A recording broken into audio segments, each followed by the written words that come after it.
I've done it. I finally done it. I've been up for days, but I've done it. I've created the formula to reincarnate the dead. Their lifeless bodies able to walk the earth again. Just think of the power of the applications. Why, the mundane menial task that can be completed by the undead is astronomical. It's out of control. The zombies are too powerful. They hunger for flesh. It's too powerful. I can't stop it.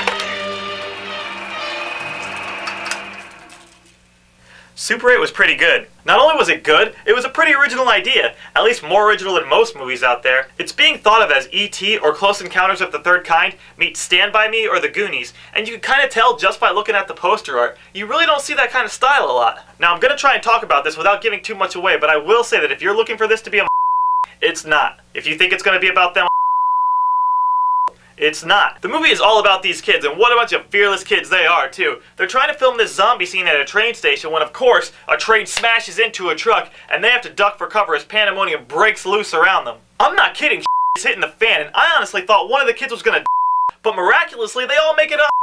And the next day, they don't even talk about it. They just continue making their movie like this kind of stuff happens every day to them. Hey, you remember that train that blew up in our faces last night? What? Wait, the garbage truck, right? What? No. It almost killed us. Yeah, who cares about that, man? Listen, if you can't hang, we're gonna have to find somebody else to play Detective Willis.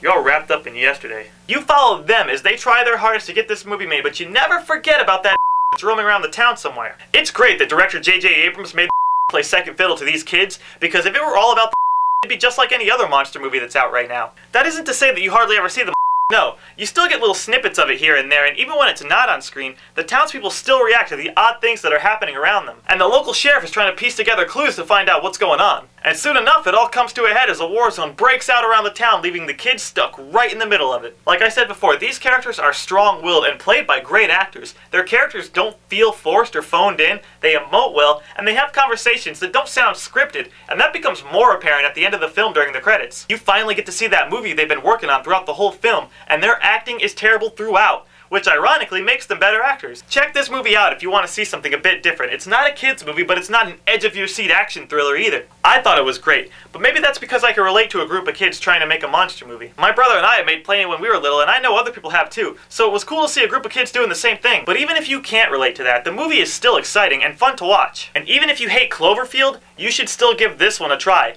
I know people who have hated Cloverfield, but have watched this one and still left satisfied. So check it out when you get a chance, and hopefully you'll be satisfied too. I'm Eric Novello, and this has been a Mind Powers production.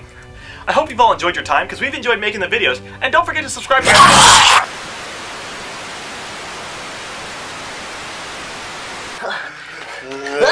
They hunger for human flesh! They're You didn't get that last line out. That's okay.